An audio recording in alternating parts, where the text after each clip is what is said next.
हुकूमत बेलगाम गैर अखलाकी आज़ादी इजहार राय की आड़ में जहर उगलने के खिलाफ सख्त कवानीन और जवाबित बनाए और उन पर सख्ती से अमल दरामद कराए। सियासी और माली फवाइद की खातिर जाली खबरें फैलाने वालों को इंसाफ के कटहरे में लाना वक्त की अहम जरूरत है। आर्मी चीफ की जेर सदारत 2 रोज़ा 84वीं फॉर्मेशन कमांडर्स कॉन्फ्रेंस में शुरका का इजहार ख्याल। बात करेंगे लईकुर रहमान हमारे साथ मौजूद हैं। लईक आगाह कीजिए इस बारे में। जी मनूर, army chief general Syed Asim Mir के ज़ेर सदारत ये 2 रोज़ा 84वीं फॉर्मेशन कमांडर्स कॉन्फ्रेंस थी, जिसमें core commanders, principal staff officers और पाक फौज के तमाम फॉर्मेशन कमांडर्स ने शिरकत की। कॉन्फ्रेंस के आगाज में फोरम की जानिब से शोहदा के साले साहब के लिए फातह खानी की गई, जिसके बाद पाकिस्तान के अमन और इस्तेहकाम के लिए शोहदा फौज पाकिस्तान, कानून नाफिज करने वाले इदारों, पाकिस्तानी शहरियों और इस्लामाबाद में हालिया पुरतशद्दुद मुजाहरों में जामे शहादत नोश करने वाले सिक्योरिटी एहलकारों को जबरदस्त खराज अकीदत पेश किया गया। फोरम ने भारत की जानिब से मकबूजा जम्मू कश्मीर में जारी इंसानी हकूक की खिलाफ वर्जियों की मजम्मत करते हुए पाकिस्तान की गैर मुतज़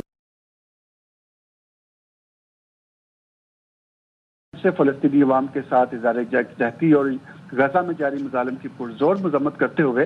गजा में जारी फौजी जारियत के खात्मे के लिए बैनुल-अक़वामी कानूनी इक़दामात की भी हमायत की गई। कॉन्फ्रेंस के शुरका ने बैरूनी और अंदरूनी खतरात के तनाजुर में मौजूदा सूरत हाल के बारे में ब्रीफिंग भी दी गई और रवायती और गैर रवायती खतरात से निपटने के लिए पाक फौज की ऑपरेशनल तैयारियों का जायजा भी लिया गया। फोरम ने इंसदादी दहशतगर्दी के खिलाफ जारी ऑपरेशन का जामे तजिया किया, जबकि फोरम ने बलोचिस्तान में दहशत गर्दों बिलखुसूस BLA मजीद ब्रिगेड के खिलाफ ऑपरेशन पर खुसूसी तवज्जो देने के साथ पाकिस्तान को गैर मुस्तहकम करने के लिए दुश्मन कुव्वतों की हिमा पर काम करने वाले दहशत गर्दों, उनके सहूलतकारों और हौसला अफजाई करने वालों को बेअसर करने के अज़्म का इहादा किया। फोरम ने पाक फौज की दारुल हुकूमत की अहम सरकारी इमारतों को महफूज बनाने और काबिल एहतराम गैर मुल्की वफूद को दौरा पाकिस्तान के दौरान महफूज माहौल फराहम करने की गर्ज से पाक फौज की कानूनी तैनाती के खिलाफ किए जाने वाले बदनीयती पर मबनी प्रोपेगेंडा पर तशवीश का इजहार किया। उनका कहना था कि ये मरबूत और पहले से तैयार करदा प्रोपेगेंडा बाज सियासी अनासर के मजमूम अज़ाइम की तसलसल की अक्कासी करता है, जिसका मकसद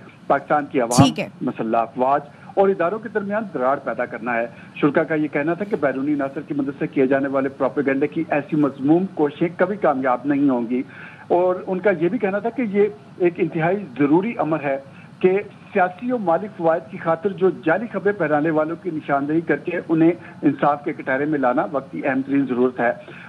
हुकूमत बेलगाम गैर इखलाकी और आज़ादी इजहार की आड़ में जहर उगलने, झूठ और माशरती तकसीम का बीज बोने के खात्मे के लिए सख्त कवानीन और ज़वाबित बनाए और उन पर अमल दरामद को भी यकीनी बनाया जाए। पाक फौज मुल्क और कौम की खिदमत बगैर किसी तासुब और सियासी वाबस्तगी के करती रहेगी, ये कहना था शुरका का। उनकी तरफ से कहा गया कि पाक फौज तमाम अंदरूनी और बैरूनी खतरात से निपटने के लिए मुल्क की हिफाजत करती रहेगी। ज़ाती मफादात के हसूल के लिए मासूम शहरियों को एक दूसरे के खिलाफ खड़ा करने और तशद्दुद को हथियार के तौर पर इस्तेमाल करने की किसी भी कोशिश को हरगिज़ बर्दाश्त नहीं किया जाएगा। फोरम ने दहशतगर्दों बिलखुसूस फितना खारिज की जानिब से पाकिस्तान के खिलाफ अफगानिस्तान की सरजमीन के बेदरेग इस्तेमाल पर भी तशवीश का इजहार किया और ये कहा कि बाहमी तरक्की और फायदे के हसूल पर तवज्जो मरकूज करना दोनों पड़ोसी इस्लामी ममालिक के बेहतरीन मुफाद है। अफगान अबूरी हुकूमत को अपनी सरजमीन को दहशतगर्दी के लिए इस्तेमाल होने से रोकने के लिए वाज़ेह इक़दाम करने की ज़रूरत है। फोरम की तरफ से इस अज़्म का इरादा किया गया कि दहशतगर्दी के खिलाफ बहादुरी से डटे रहने वाले